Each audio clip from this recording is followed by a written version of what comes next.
రాష్ట్ర పునర్నిర్మాణాన్ని జీర్ణించుకోలేకే వైసీపీలో frustration మొదలైందని CM Chandrababu tweet చేశారు.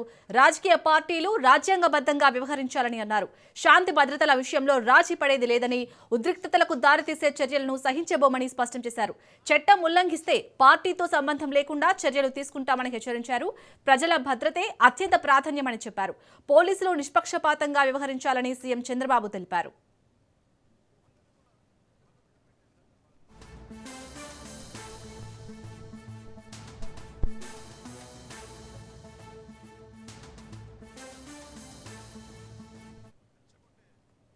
ఇక ఏపీలో తాజా పరిణామాలపై అయితే సీఎం చంద్రబాబు ట్వీట్ చేశారు. దీనిపై మరిన్ని డీటెయిల్స్ ని మా ప్రతినిధి సంతోష్ అందిస్తారు. సంతోష్, దేశాన్ని గత 2 రోజుల నుంచి జరుగుతున్నటువంటి పరిణామాలు ఏదైతే ఇటు వైసీపీ సంబంధించినటువంటి నాయకులు చేస్తున్నటువంటి వ్యాఖ్యలు, సీఎం చంద్రబాబు నాయుడు పై చేసినటువంటి వ్యాఖ్యలు కావచ్చు, మంత్రి నారా లోకేష్ పై చేసినటువంటి వ్యాఖ్యలపై కూడా ఇటు కార్యకర్తలు, దీనికి సంబంధించినటువంటి టీడీపీ నాయకులు అందరూ కూడా బొగ్గుమంటం. దీనికి సంబంధించి రాష్ట్రంలో జరిగినటువంటి అల్లర్లలో అల్లర్లకు కారణంగా కూడా వైసీపీ తీవ్ర పరిణామాలు చోటు చేసుకునేలాగా ఇటు శాంతి భద్రతలకు విఘాతం కల్పించేలాగా చేసినటువంటి నేపథ్యంలోనే తాజాగా సీఎం చంద్రబాబు నాయుడు ఈ యొక్క పరిణామాలపై కూడా ట్వీట్ చేయడం కూడా జరుగుతా ఉంది.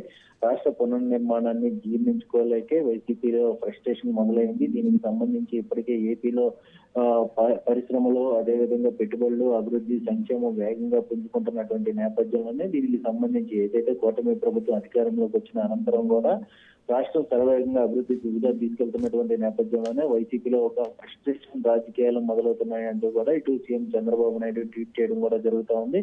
2024 తర్వాతే రాష్ట్రంలో రూల్ ఆఫ్ లా అమలవుతుందంటూ కూడా ఇటు ప్రజలకి సేవ చేయడం, వారికి సాధికారికత కల్పించడంలో మా సిద్ధాంతం అంటూ కూడా ఇటు సీఎం చంద్రబాబు నాయుడు తెలియజేయడం కూడా జరుగుతోంది. ఏదైతే వాళ్ళు విధ్వంసం చేసినటువంటి వ్యవస్థలనే పునర్నిర్మాణం చేస్తూ, అదేవిధంగా వీటన్నిటిని తిరిగి గాడిలో పెట్టేందుకు కూడా కూటమి ప్రభుత్వం చేస్తున్నటువంటి నేపథ్యంలోనే ఇటు వైసీపీ అయితే కనుక చూడలేక వీటన్నిటికీ కూడా తరలిస్తున్నటువంటి శాంతి భద్రత విఘాతం కలిగించేలాగా ప్రవర్తిస్తున్నారంటూ కూడా సీఎం చంద్రబాబు నాయుడు ట్వీట్ చేయడం కూడా జరుగుతోంది. చట్ట ఉల్లంఘనకి ఎవరిని అనుమతించేది లేదు అంటూ కూడా ఘాటైనటువంటి వార్నింగ్ ఇచ్చినటువంటి పరిస్థితులు కూడా ట్వీట్ ద్వారా తెలుస్తున్నటువంటి పరిస్థితులు కూడా నెలకొనే తెలుస్తా ఉంది.